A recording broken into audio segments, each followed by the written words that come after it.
You're crouched in the entrance of a cave. It's 80,000 years ago. The darkness behind you is absolute. The cold has already crept into your bones, winter in Africa, and the temperature has plummeted below freezing. You can see your breath. You're not alone. Around you, your family huddles closer to the dying embers. Someone coughs, a child whimpers, the flames flicker, then a sound.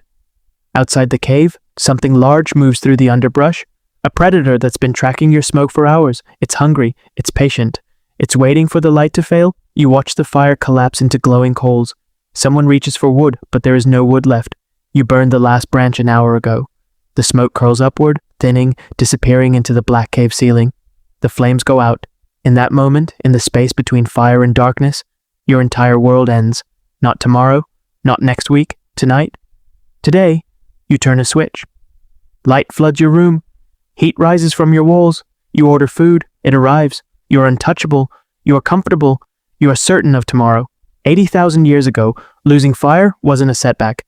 It was obliteration. Fire wasn't luxury. Fire wasn't a tool you could replace. Fire was the boundary between human and extinct. Cross that boundary, and your species doesn't survive another season. Here's what happened next. The predator outside entered your cave. Your family stood. Some screamed. Some ran toward the deeper darkness. A decision that would kill them slowly through starvation, confusion, and disorientation in tunnels that led nowhere. Others tried to fight with sticks and stones against something with claws and teeth and thousands of years of evolution optimized for violence. 3 people died that night.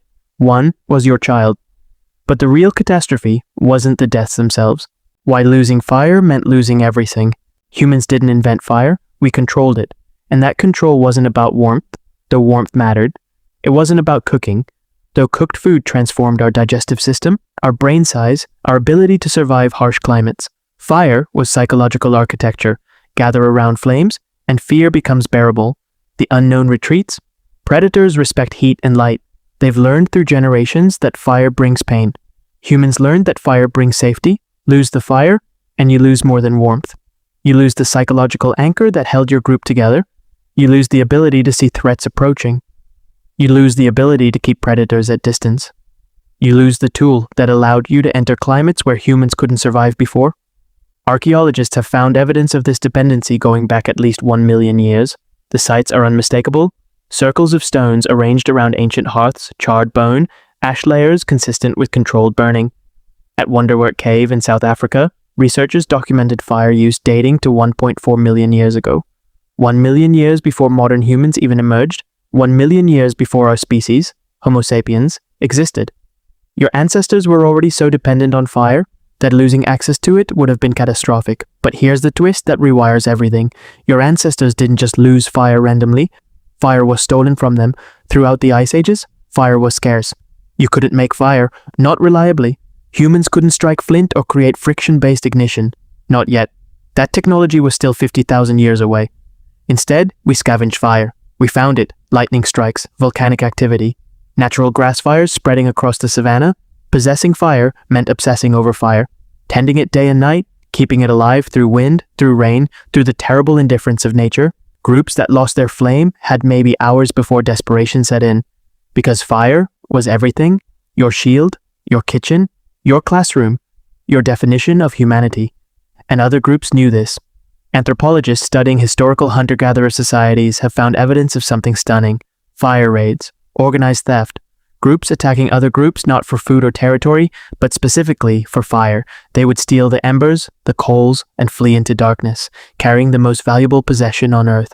When your ancestors watched smoke disappear from your cave that night, another group's scouts were already moving through the forest, racing toward the coast, carrying your fire in specially constructed clay vessels wrapped in bark.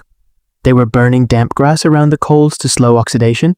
They were whispering prayers to whatever gods protected the flame. They were running because they understood the mathematics of survival. If they reached their cave before the fire died, they would live another winter. If they didn't, they would freeze and starve like animals. This is why humans developed obsession. This is why fire worship appears in virtually every early human culture, every mythology, every archaeological site. Because losing fire didn't mean losing a tool. It meant losing the future. Your brain has a mechanism called fear of loss.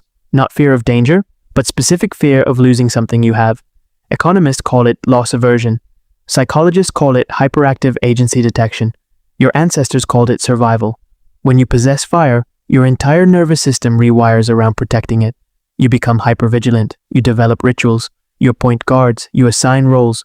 Someone tends the fire, someone fetches wood, someone watches for threats, someone sings to keep the fire spirit placated. This isn't superstition, this is a perfectly rational response to a world where fire is rarer than life itself. Loss aversion is so wired into us that we still feel it today, thousands of years after fire became replaceable. You panic more about losing $100 than you feel joy about finding $100. Evolution taught your brain that preserving what you have matters more than acquiring new things. Your ancestors learned this lesson through fire. Groups that didn't develop this obsessive relationship with flames were outcompeted.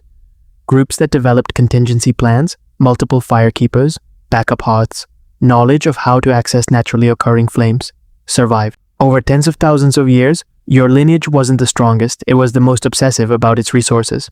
You are a human who is fundamentally shaped to protect fire. Even now. Even when you've forgotten why.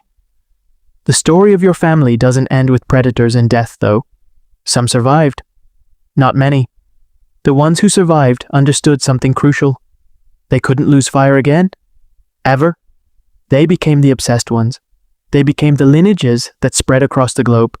They became us.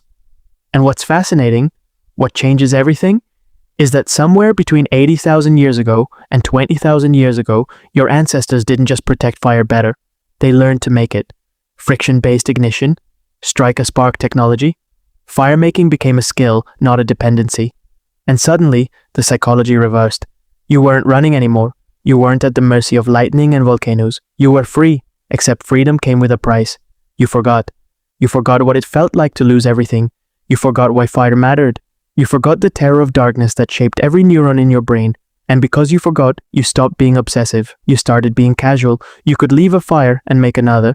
You could exist without the constant vigilance. And that's when something unexpected happened. Civilization. When fire became reliable, your brain could finally focus on something other than survival. You could sit around flames and think. You could tell stories for pleasure, not just warnings.